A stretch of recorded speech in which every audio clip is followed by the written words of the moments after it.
Probablemente estos sean los mayores capiteles del mundo antiguo.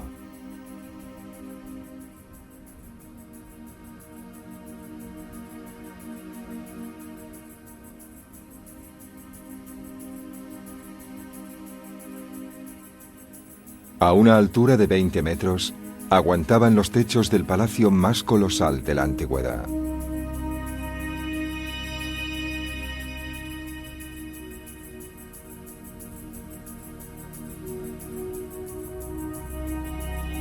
Los grandes tesoros de la arqueología, Persépolis. El destello de un imperio. Persépolis, la residencia del rey Darío, símbolo del poder y el esplendor del imperio persa. Darío hizo construir una vasta terraza en el centro, en las laderas de Kuerahmat, el monte de la piedad. El imperio persa llegó a extenderse por 3 continentes, desde el Indostán hasta la costa occidental del Mar Negro, desde el Mar Caspio hasta Etiopía.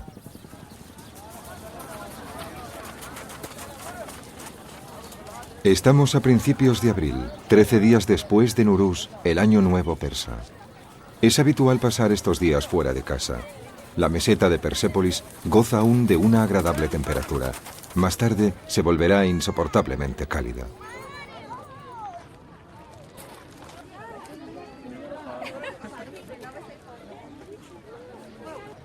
A los iraníes les gusta particularmente pasar la fiesta de Sizdah-e Bidar, el 13º día después del Año Nuevo, aquí en Persépolis. La gente ya se reunía en este lugar hace 2500 años, cuando el rey Darío levantó la ciudad. La tradición está tan arraigada que incluso en la República Islámica de Irán no es el calendario islámico, sino el preislámico el que determina el inicio del año.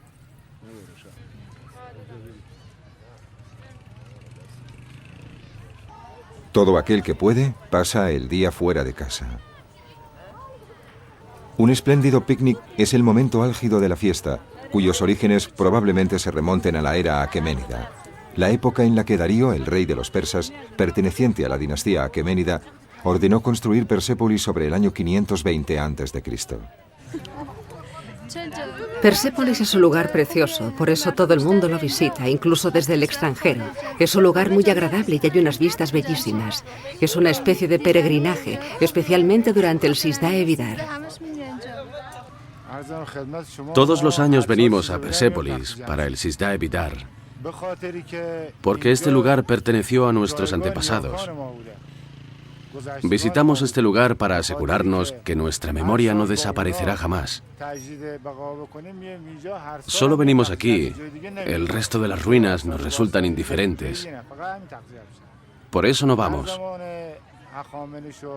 Persépolis fue construida en época de los reyes Ciro y Darío. Cuando los griegos declararon la guerra a los persas, vinieron aquí y lo destruyeron todo.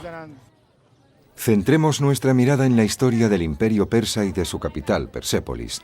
El Año Nuevo y la llegada de la primavera son motivo de celebración conjunta. La primera festividad del año se lleva a cabo en este lugar. Así los visitantes pueden recrear cómo era la vida hace 2500 años.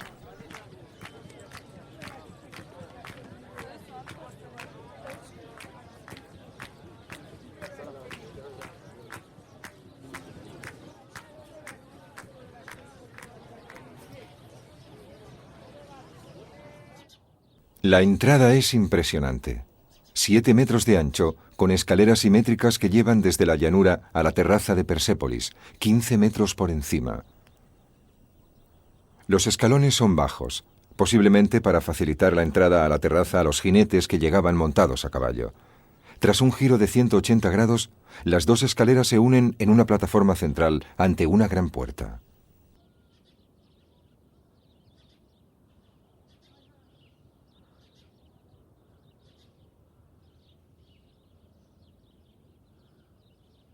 Dos puertas y 4 columnas, talladas en piedra caliza, siguen en pie. Las paredes ya no existen. Estaban hechas de ladrillos de arcilla secados al aire y no han resistido las inclemencias meteorológicas.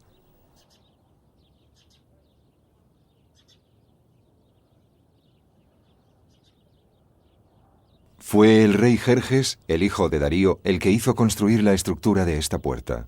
En la inscripción, el hijo alaba los edificios de su padre, diciendo que a él se debe buena parte de la belleza de Persépolis. Jerjes llama a la entrada la puerta de todas las naciones. Enormes toros vigilaban la entrada, exigiendo respeto.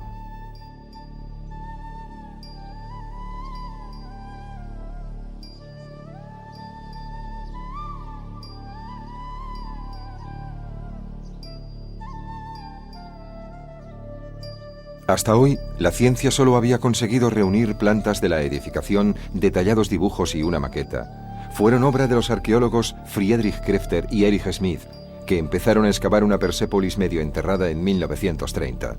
Hoy podemos disfrutar de una reconstrucción digital increíblemente fidedigna, tanto arquitectónica como históricamente. El mundo antiguo tenía color, de hecho era sorprendentemente colorista. No solo Oriente Próximo, sino también la antigua Grecia. Fragmentos de pintura, descripciones realizadas por los escritores clásicos y descubrimientos de referencia nos proporcionan las pruebas. Casi todos los edificios estaban decorados con inscripciones que, a pesar de sus arcaicas expresiones, nos ofrecen una valiosa información sobre el imperio persa y su capital. Escoltando las puertas orientales encontramos criaturas aladas con cuerpo de toro y busto humano.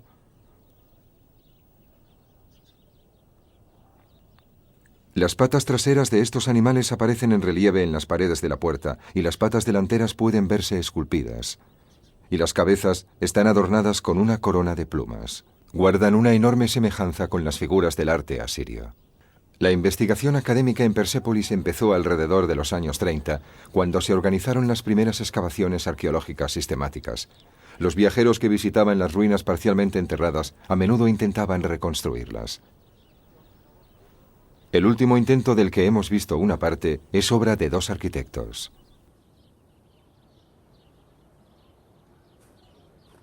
Wolfgang Gamke es uno de ellos. Ejerce de asesor en el yacimiento.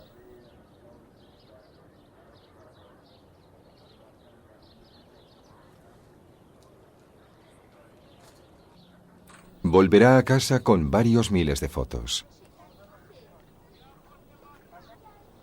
La textura de la superficie y las condiciones de iluminación son de gran importancia. Mide la ornamentación con gran detalle.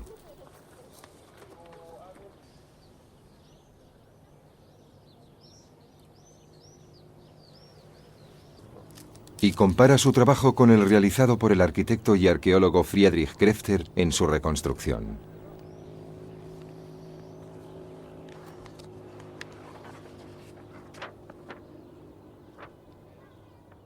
Llegué a este proyecto y me embarqué en la reconstrucción por puro azar.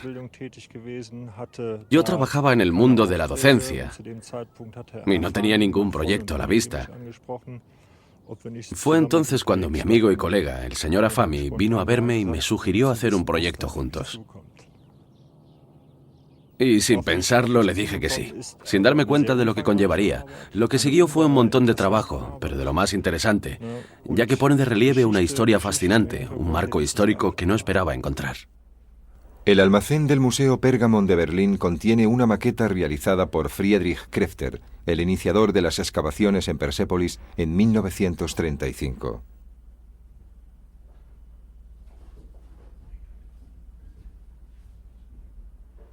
Actualmente, la maqueta de Krefter está considerada como la más fiel de las reconstrucciones, así como la única que contiene una base científica seria.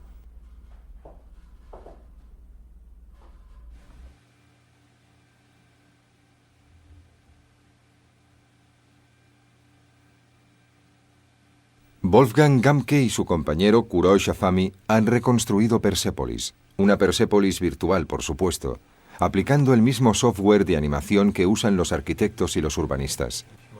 Se han pasado los últimos años creando miles de planos de trazados, detalles y texturas. Para las plantas de los edificios, se basaron en los dibujos y los planos del arquitecto y arqueólogo Friedrich Krefter y en los bocetos del también arqueólogo Erich Smith, y por supuesto en sus propias mediciones, su experiencia arquitectónica y estructural y un detallado conocimiento histórico. 8 metros 97. Desde aquí, según Krefter, el toro entero mide 4 metros 52. Se crearon secuencias de imágenes partiendo de los detallados dibujos. Después se convirtieron en imágenes animadas mediante una cámara virtual.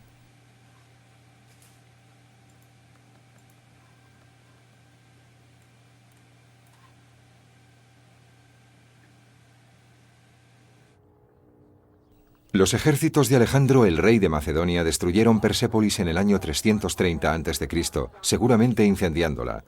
Aún así, las ruinas siguen siendo impresionantes.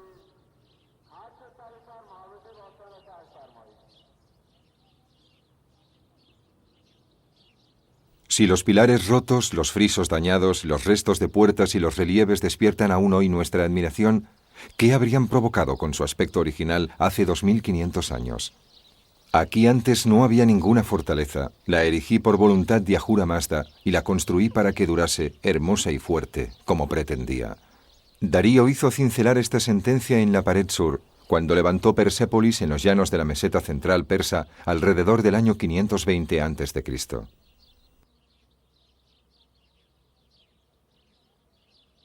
La materia prima utilizada fue piedra caliza, densa y dura. Aunque originalmente era negra, el paso del tiempo le ha dado un hermoso color rojo amarillento.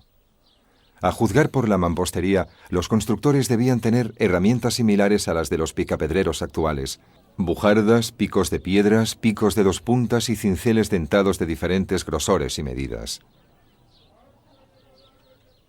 Trabajaban eficientemente. Las canteras se encontraban a los pies de las montañas del norte de Persépolis, a 1 kilómetro de distancia como mucho, frecuentemente junto al lugar donde se construía. Abrieron canales en la roca, empezando por la parte superior, para conseguir el tamaño de piedra requerido. Era un trabajo terriblemente duro.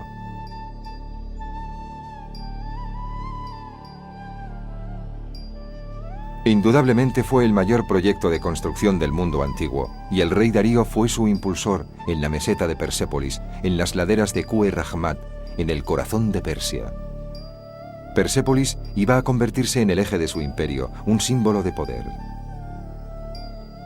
Se construiría una terraza en las laderas de la montaña, de 300 metros de ancho y 455 metros de largo.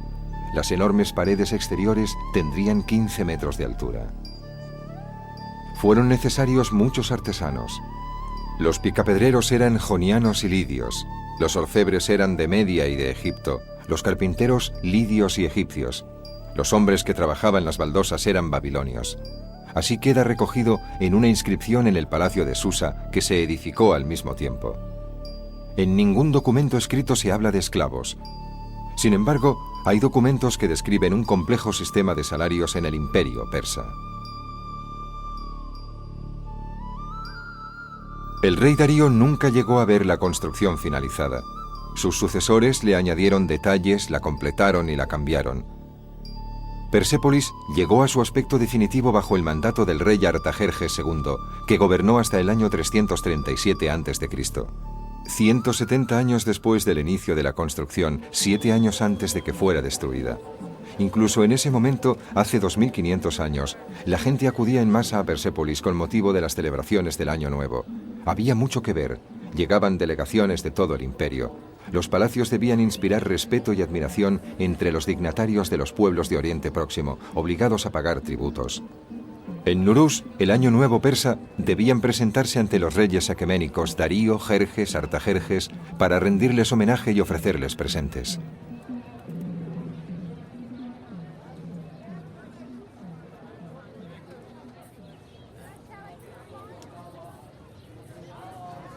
A los visitantes les interesa saber la función precisa de cada palacio en particular o el significado de un relieve o una inscripción.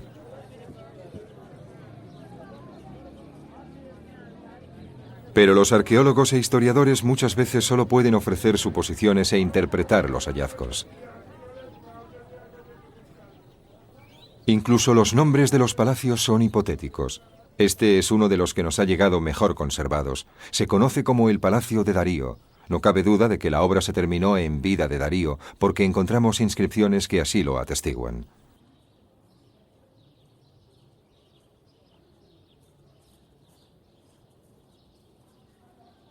Sin embargo, lo que ya no es tan seguro es que fuera su palacio residencial. Pero sabemos a ciencia cierta que este es el rey Darío, derrotando a una criatura leonina con garras de grifo. Un motivo que descubrimos en todos los palacios de todos los reyes. El palacio está orientado al sur, al acceso original a la terraza. Era lo primero que veían los visitantes y para hacerlo aún más majestuoso, está construido sobre un pedestal alzado. En los escalones que conducían a la entrada del palacio vemos relieves de criados vestidos con elegantes prendas plesadas y con trajes de jinetes. Llevan vasijas que presumiblemente contienen comida y animales vivos. ¿Se consideran parte de la cena para la corte o se trata de ofrendas?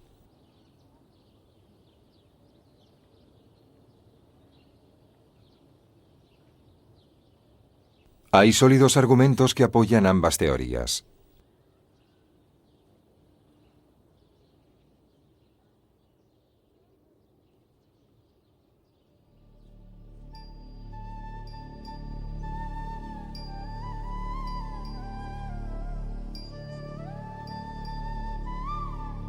El Palacio de Darío era un edificio oficial, probablemente la solemne sede del gobierno. Las representaciones gráficas en puertas y escalones muestran el estilo básico y los mismos motivos que todos los relieves de los jardines del palacio.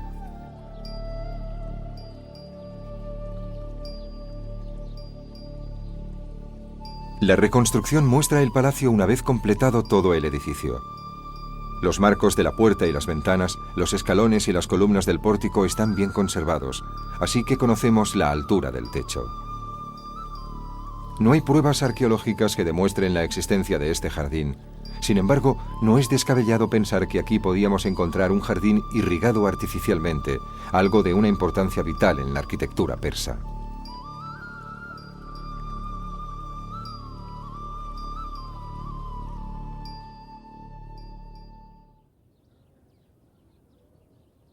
Las inscripciones en el interior de la puerta del Palacio de Darío son también especialmente relevantes. La primera está escrita en persa antiguo. El danés Carsten Nibua, un infatigable viajero y explorador de Oriente, las copió a finales del siglo XVIII. Una copia acabó en la Biblioteca Real de Göttingen y en las manos del profesor de gramática Georg Friedrich Grotefend. Una apuesta propició que se empezara a descifrar. Un amigo de Grotefend, Raffaello Fiorello, bibliotecario de la Biblioteca Real, aceptó el desafío de Grotefend, que aseguraba que podía descifrar un texto sobre cuyo alfabeto, lengua y contenido no tuviera ningún conocimiento.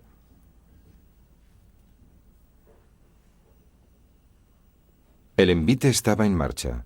El bibliotecario le dio a su amigo una copia de la inscripción del Palacio de Darío. Grotefend tenía 6 semanas para descifrar el texto. Empezó dando por sentado que se trataba de un alfabeto que se leía de izquierda a derecha, así que empezó por la esquina superior izquierda.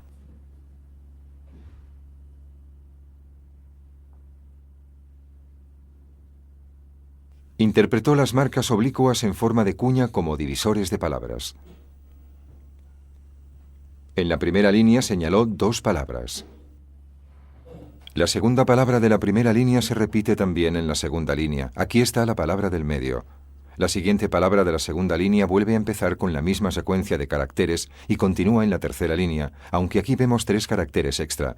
Esta misma primera palabra también vuelve a aparecer en última posición en la tercera línea.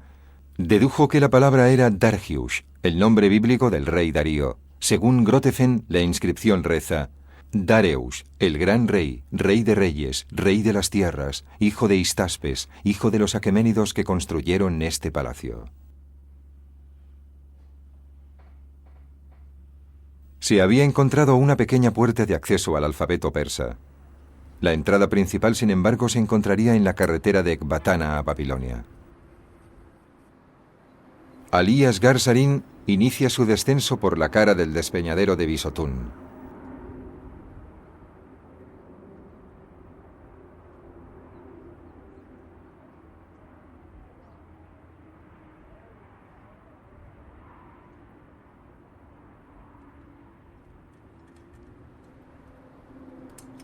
En 1837 también bajó por sus pendientes el comandante inglés Henry Creswick Rawlinson.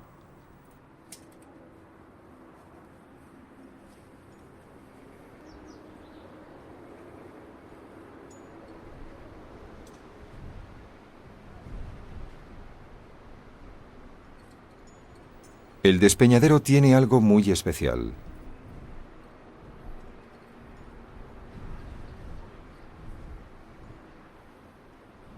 El rey Darío hizo inscribir en sus paredes un relato sobre cómo había llegado a dirigir el imperio aqueménido.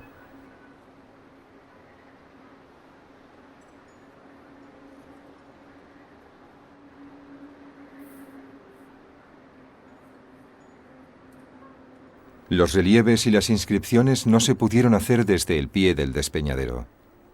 Ali Asghar Jarin lo fotografía.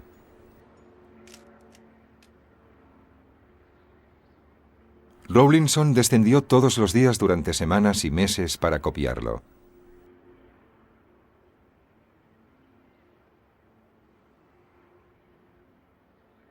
Darío no se convirtió en rey por ser sucesor directo al trono.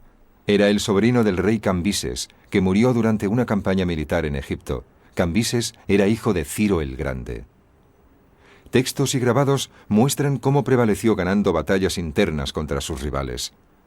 Y también muestran qué tierras pertenecían a este imperio. Y todo por voluntad del omnipresente Dios Ahura Mazda.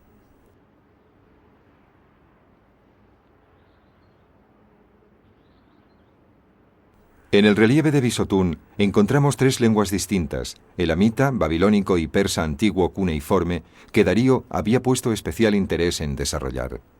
Así pues, nos muestra el progreso de la escritura cuneiforme persa y un informe sobre los acontecimientos del imperio persa antes de que Darío asumiera el poder. Además de la política imperial, descubrimos detalles sobre la Apadana, el gran salón del trono y de audiencia, el eje administrativo de Persépolis.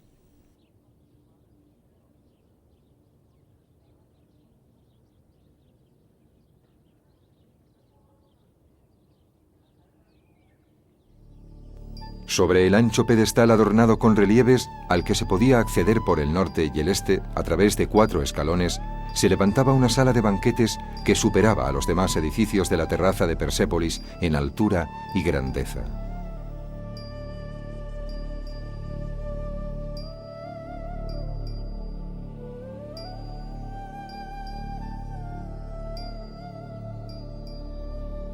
Las filigranas de las almenas de los pedestales, las escaleras y los aleros, las composiciones únicas de las columnas con sus coloridos motivos florales, el toro con cabeza humana, pezuñas doradas y rizos azules que miraba hacia abajo desde el techo, las tiras de esmalte policromo brillando al sol, las cornisas y el artesonado brillantes como el oro, las altas ventanas y los anchos marcos con sus puertas doradas.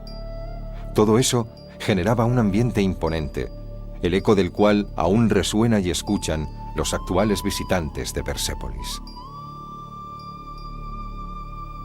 Así es como describió el Salón del Trono el arquitecto y arqueólogo Friedrich Krefter.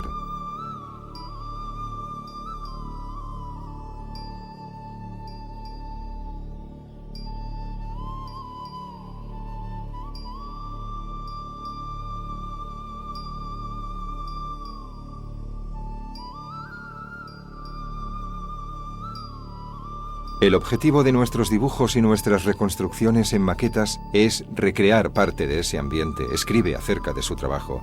Lo mismo puede decirse de las reconstrucciones digitales de los edificios de Persépolis.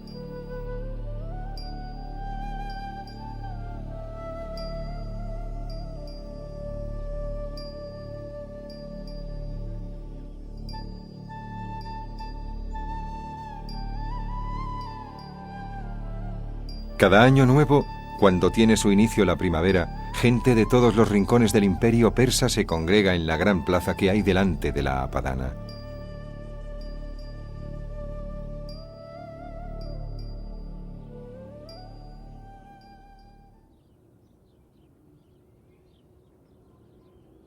Relieves en las escaleras.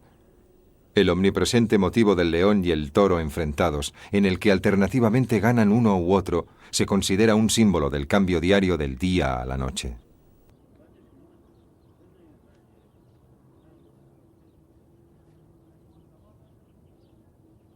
Esta inscripción no fue esculpida por orden del rey Darío. La ordenó su hijo Jerjes, quien mandó escribir: «Soy Jerjes, rey de reyes, hijo de Darío el Aqueménido. Todo fue construido siguiendo la voluntad de Ahura Mazda y los demás dioses, y después suplicó protección para su reino.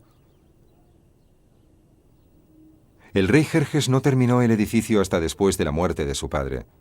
Encima de los dignatarios del imperio vemos el símbolo del dios Ahura Mazda, el creador del mundo.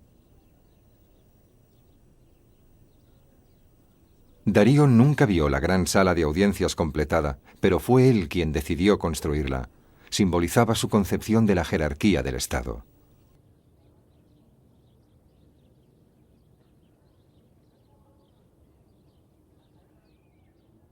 La Apadana era el centro de un imperio, y los relieves de la escalera muestran su estructura social.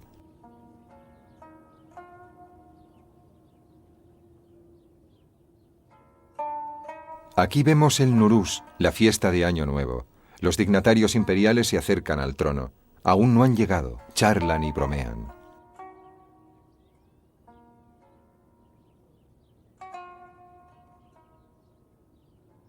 En cuanto llegan hasta los lanceros, los guardaespaldas del rey se comportan con dignidad.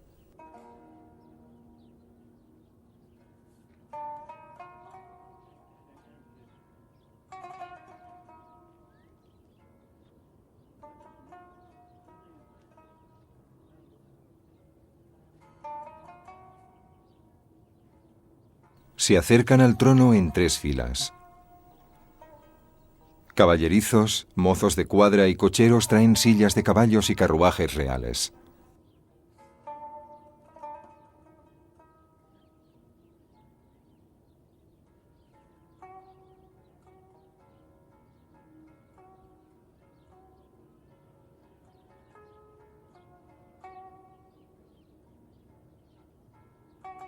Las lanzas de los guardaespaldas están coronadas con granadas hechas con joyas.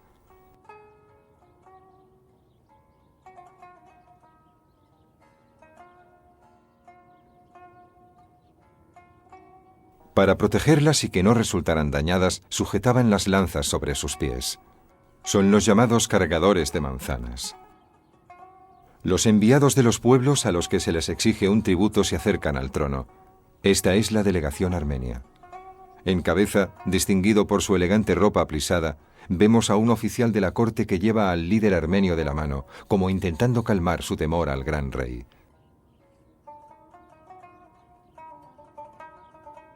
Como regalos presentan un caballo hermosamente engalanado y una ánfora con asas de grifo. Los elamitas, los antiguos señores del centro de Persia, ofrecen arcos y dagas. Una leona no quita el ojo a sus cachorros.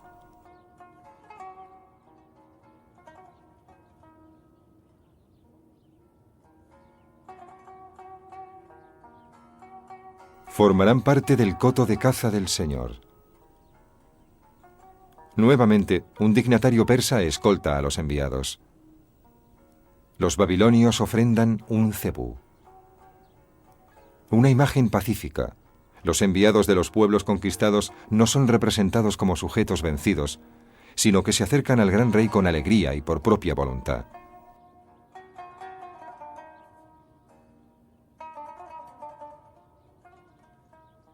Claro que esta es la versión de los acontecimientos del imperio. Este vasto reino, que cubría prácticamente todo el mundo conocido entonces, se alargó unos 200 años. Hubo pocos problemas internos o rebeliones en las tierras conquistadas. Estos carneros son un presente de la delegación siria.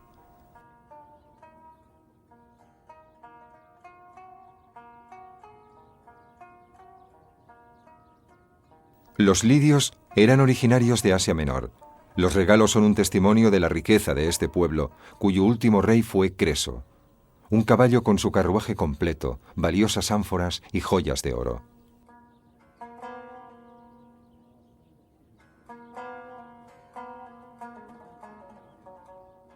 Los grandes imperios surgieron como resultado de la ambición de sus dirigentes. En este aspecto, los persas no fueron diferentes de los estados que les precedieron ni de los que llegarían después. Pero para asegurarse el éxito a largo plazo, los persas intentaron ganarse la confianza de los pueblos conquistados. no se les impuso ninguna religión y se les otorgó un considerable nivel de autonomía. Visto así, los relieves de la escalera son la representación de su programa político y, naturalmente, ejecutan labores de propaganda.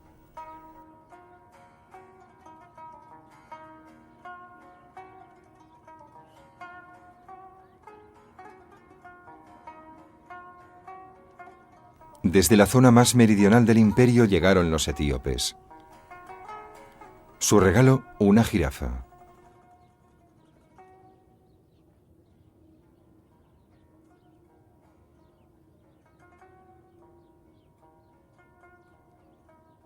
Desde el lejano oeste hasta el norte de Grecia, los tracios. Los relieves de la Apadana son también un documento del mundo conocido en ese período.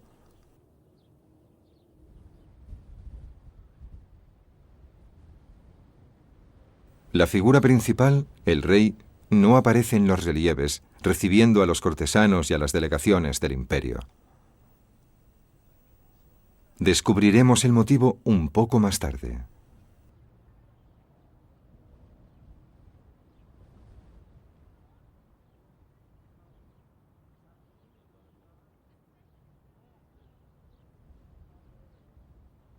Hay quien cree que la Apadana y toda la terraza de Persépolis se planearon y construyeron únicamente para recibir a los enviados de los pueblos obligados a pagar tributos durante la fiesta de Año Nuevo.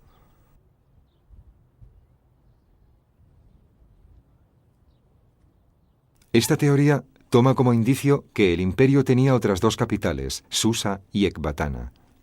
Persépolis estaba engalanada de una manera particularmente magnífica.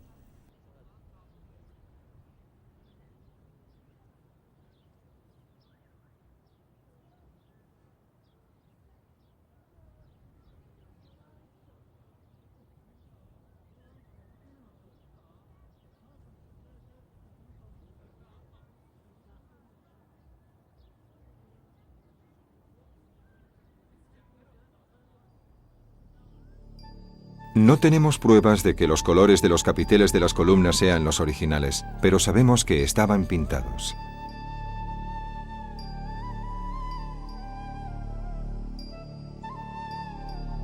Una columna simbolizaba un árbol sagrado, una imagen de larga tradición en Asia Occidental.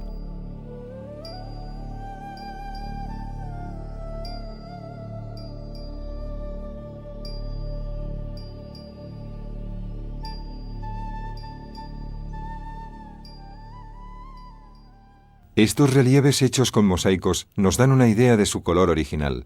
Tienen 2500 años de antigüedad.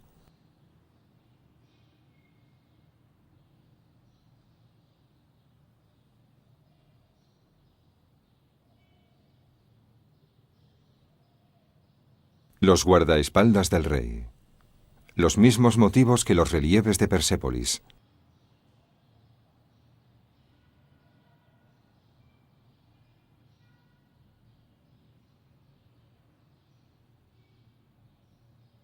Míticas criaturas aladas.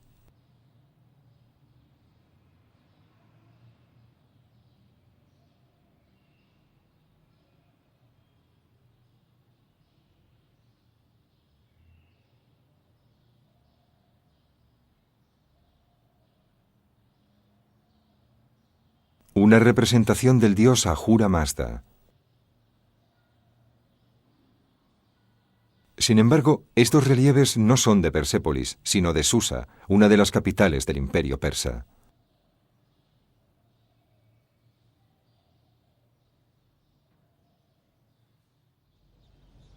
En Susa empezó toda la actividad arqueológica de Irán. Sin embargo, en ocasiones, el trabajo se llevó a cabo con un rigor científico muy discutible. Reliquias históricas acabaron como ladrillos en un edificio o fortaleza. Arqueólogos franceses construyeron este baluarte a finales del siglo XIX. En él protegían sus hallazgos arqueológicos. El rey Darío construyó Susa prácticamente al mismo tiempo que Persépolis. Susa se menciona incluso en el Antiguo Testamento. El libro de Esther contiene un pasaje que dice: «Y cuando esos días acabaron, el rey dio un festín que duró 7 días para toda la gente que estaba presente en la ciudadela de Shushan, de grandes a pequeños, en el patio del jardín del palacio del rey. Oro y plata sobre un pavimento de mosaicos de alabastro, turquesa y mármol blanco y negro, y servían bebidas en vasijas de oro. Babilonia también formaba parte del imperio persa.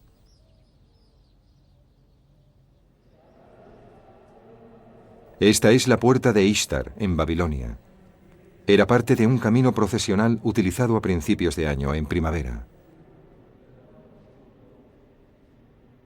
Cuando Babilonia cayó en el año 539 a.C., todos los grandes reinos adyacentes se habían incorporado ya al imperio persa. Esto ocurría 16 años después de que el rey Ciro, conocido más tarde como Ciro el Grande, hubiese conquistado Media.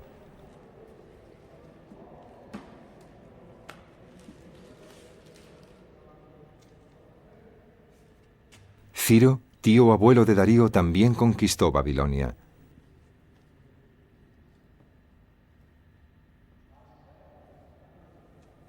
La reconstruida puerta de Ishtar y una maqueta de la ciudad pueden visitarse en el Museo Pergamon de Berlín. Los hombres que trabajaban los ladrillos eran babilonios. El rey Darío hizo tallar esto en una inscripción de la mampostería de Susa. Hay una larga tradición de mosaicos en la arquitectura de Oriente Próximo. La puerta de Ishtar y el camino procesional fueron inspiración artística para los colores y los elementos decorativos de los palacios aqueménidos.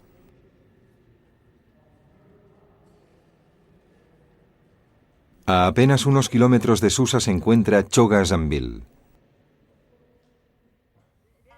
La torre de este templo zigurat se considera la mejor conservada y la más monumental de su estilo. Es incluso más grande que la célebre Torre de Babel. Era el centro de una ciudad. En el siglo XIV a.C. era la sede de un rey elamita.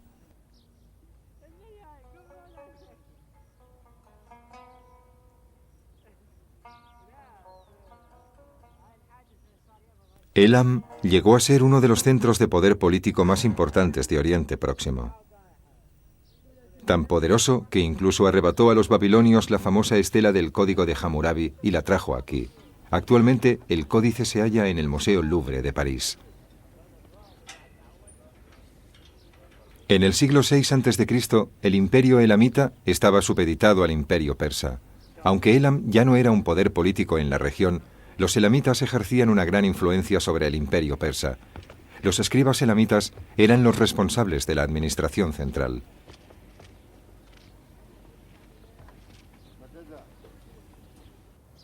Su lenguaje y su sistema de escritura disfrutaban del mismo prestigio entre los babilonios y los antiguos persas. Susa se comunicaba con Persépolis a través de un camino postal que cruzaba los montes Sagros. Había 22 puestos postales, uno cada 24 kilómetros.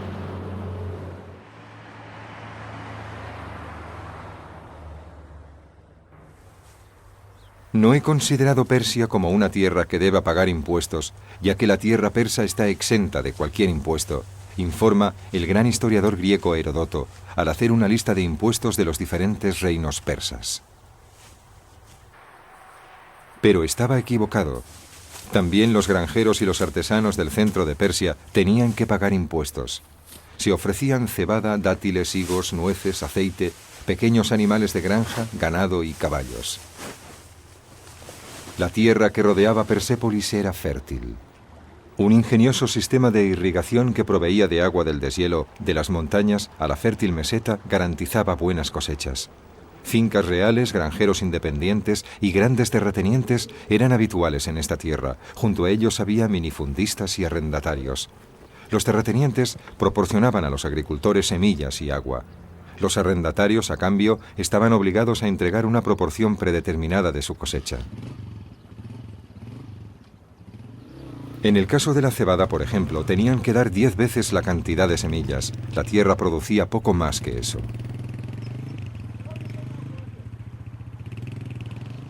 Sabemos que en la época de Darío existía un sistema de salarios graduados.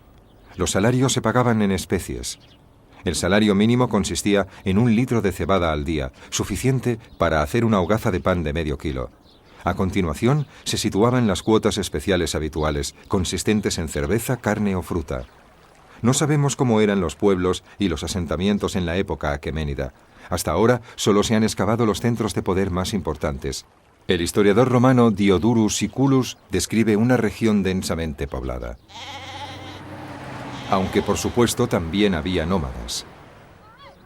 Así que, aparte de las carreteras de asfalto y de los modernos medios de transporte, la zona que rodeaba Persépolis no debía ser muy diferente a como la vemos en la actualidad.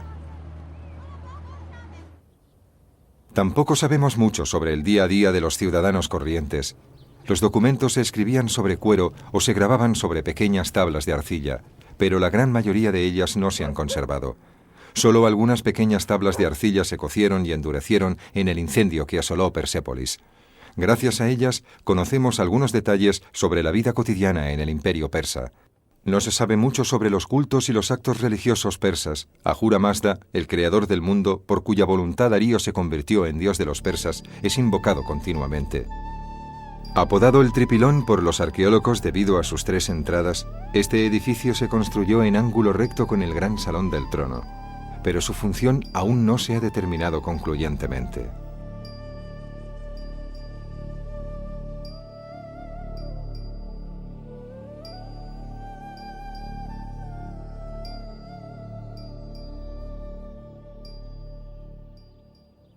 Aún no sabemos si el dios Ahura Mazda es el mismo Ahura Mazda al que se refiere Zoroaster, el padre del zoroastrianismo.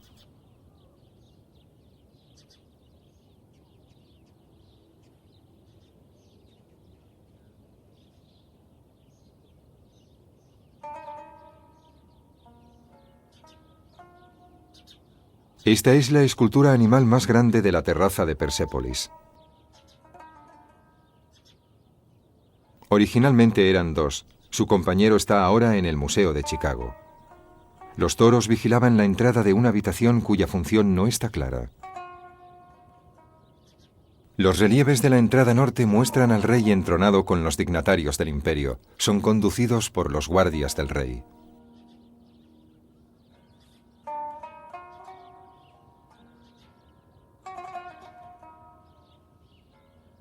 Pese al daño producido por siglos de contacto humano, en los relieves del pedestal aún podemos ver diferentes colores.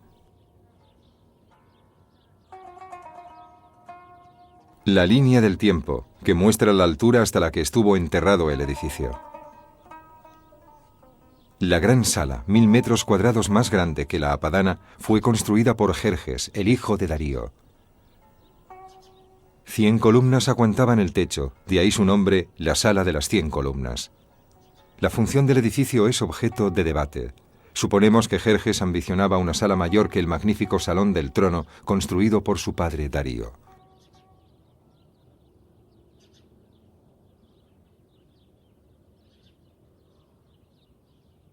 Todo es más grande. Los relieves de la puerta que muestran la victoriosa batalla del rey contra un monstruoso grifo emplumado son más grandes que el resto de escenas de batallas reales.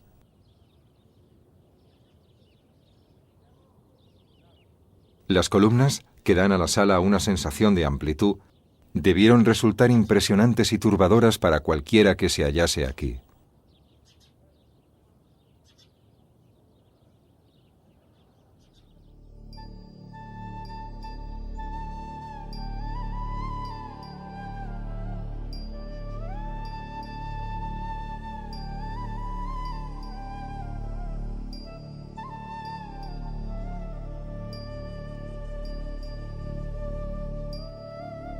La terraza de Persépolis debió estar en un estado de construcción constante. Cada sucesor deseó superar, o al menos igualar, los logros de su predecesor.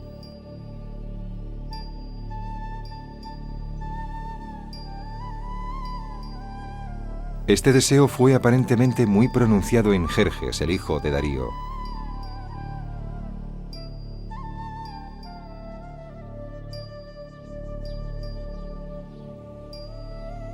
Tras casi 200 años de construcción, la terraza estaba prácticamente atestada de edificios. Aún así, creemos que todavía quedan cimientos por descubrir.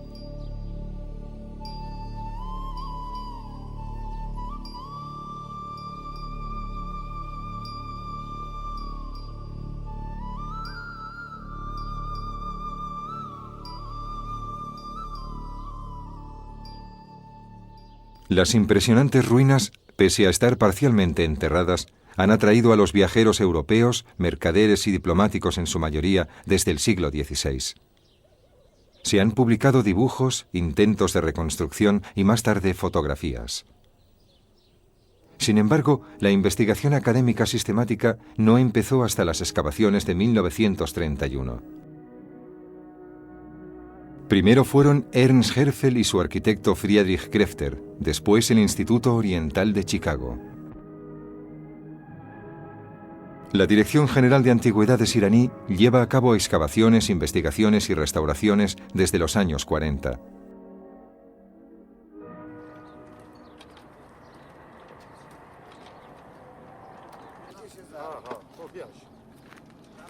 Una enorme piedra movida con rodillos, una técnica no muy diferente a la usada por los artesanos hace 2500 años.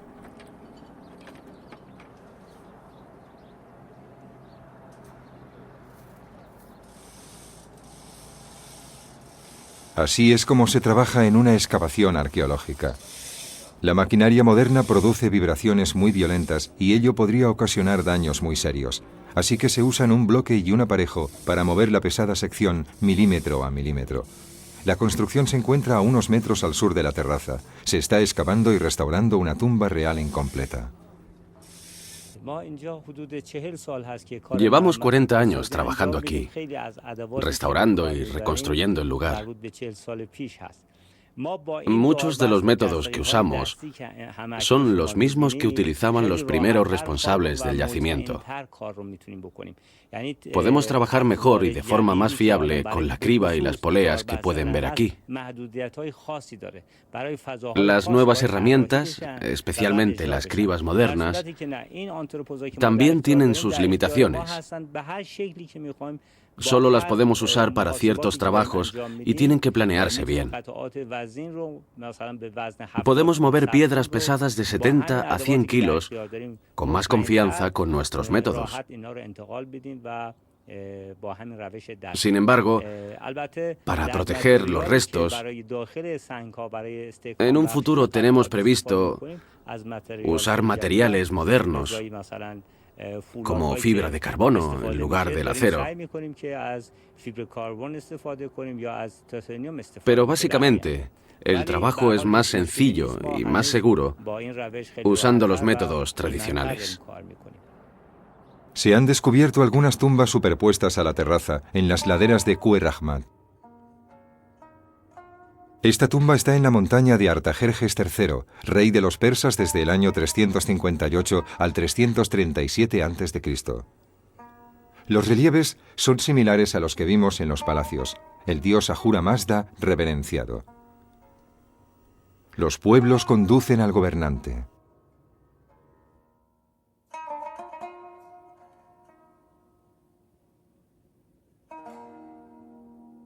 Las tumbas son versiones en miniatura de los palacios. Esto nos brinda información importante sobre los métodos de construcción, por ejemplo, cómo se unían las vigas de madera a los capiteles. En el centro de la mayor estructura de la terraza vemos un relieve especial, la tesorería, que se inició con Darío. En ella, el rey recibe a dignatarios del imperio. Tras él, el príncipe heredero. Por desgracia, su cara ha sido destruida. En la mano izquierda tiene una flor de loto, en la derecha, el cetro. Probablemente, la corona estuviera hecha de oro puro.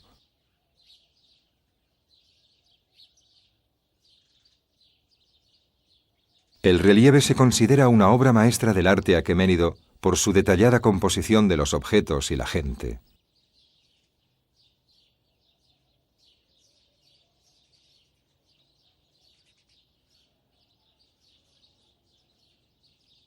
Y ha planteado muchas preguntas que los expertos todavía no han sabido responder.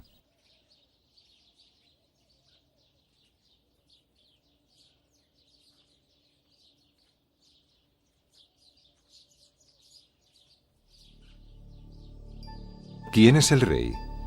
¿Darío o Jerjes? El príncipe heredero que aparece tras el rey podría ser Jerjes o su hijo Artajerjes. Lo que sabemos con seguridad es que ya no está en su posición original. La opinión generalizada es que una vez fue el relieve central de la escalera de la Apadana, en cuyo caso representaría a Darío. Tras su muerte, su hijo la quitó porque no quería seguir siendo representado como el príncipe heredero. También hay opiniones enfrentadas respecto a la tesorería. ¿Era la sede de la administración financiera o un almacén y un archivo de objetos valiosos? La mayor parte de la información que tenemos sobre el imperio aqueménido proviene de pequeñas tablas de arcilla encontradas aquí.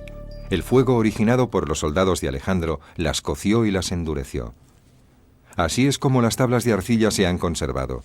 Parsa, el viejo nombre de Persépolis, está grabado en la arcilla.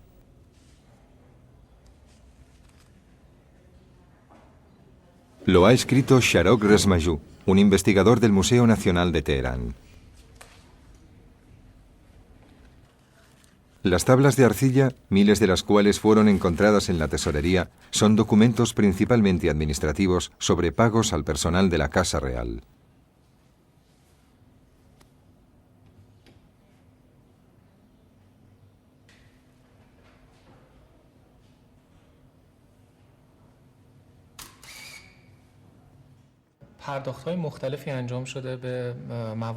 Las tablas de arcilla de Persépolis relatan diferentes tipos de pagos por una gran variedad de servicios. Esta tabla, clasificada como N, relata los pagos a las madres. Aquí se daba vino a las madres que acababan de dar a luz.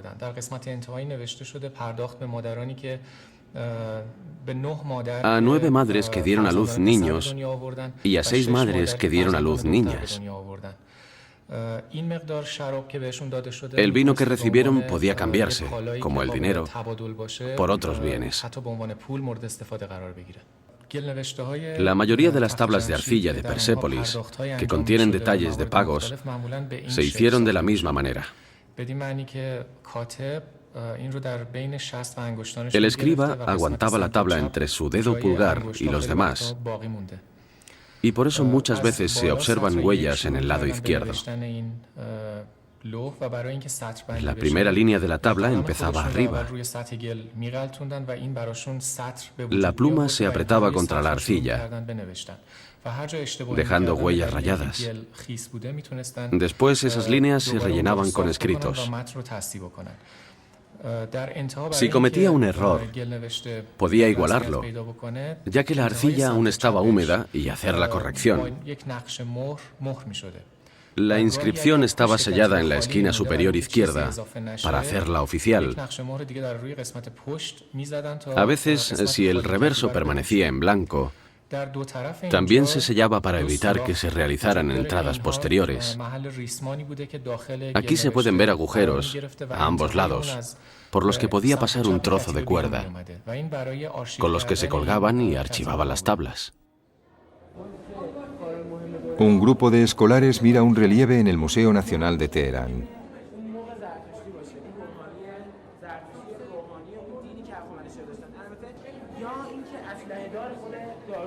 No es una nueva versión del relieve de la tesorería, sino una copia exacta de la escalera que Jerjes ordenó realizar, copiando la escalera norte del Salón del Trono.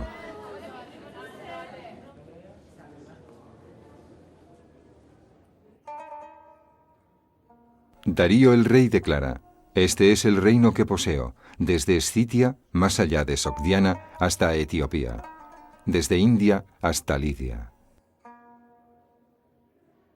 Esto está grabado en los estatutos de fundación que Darío había enterrado en los cimientos del Salón del Trono.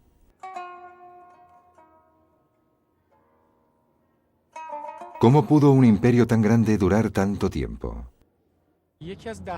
Sin duda, este fue uno de los grandes logros de la historia aqueménida. Fundar un imperio tan grande y dirigirlo. Lo consiguieron porque poseían un sistema de organización y administración muy preciso y podían comunicarse rápida y eficientemente con diferentes lugares. Para ello necesitaban carreteras bien construidas. Necesitaban algún tipo de servicio postal para poder hacer llegar sus mensajes. Para garantizar el intercambio de bienes y un sistema financiero que funcionara, era necesario tener un sistema de pesos y medidas, nuevas monedas y la introducción de un año financiero. Un mensaje procedente de Sardes, actualmente Esmirna, no debería tardar más de 20 días en llegar. También intentaron no involucrarse demasiado en los asuntos culturales de las tierras conquistadas.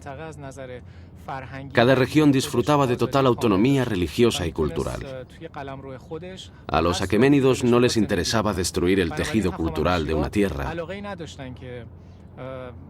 Esto hacía que gozaran de la lealtad de la población de la tierra conquistada.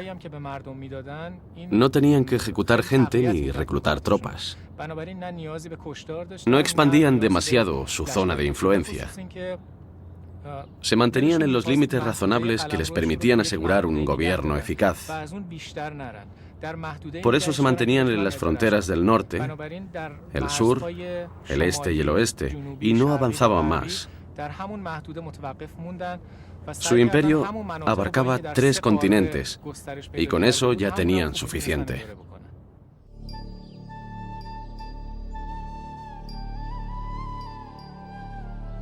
El intento de reconstrucción digital de la terraza de Persépolis no pretende ser la versión definitiva.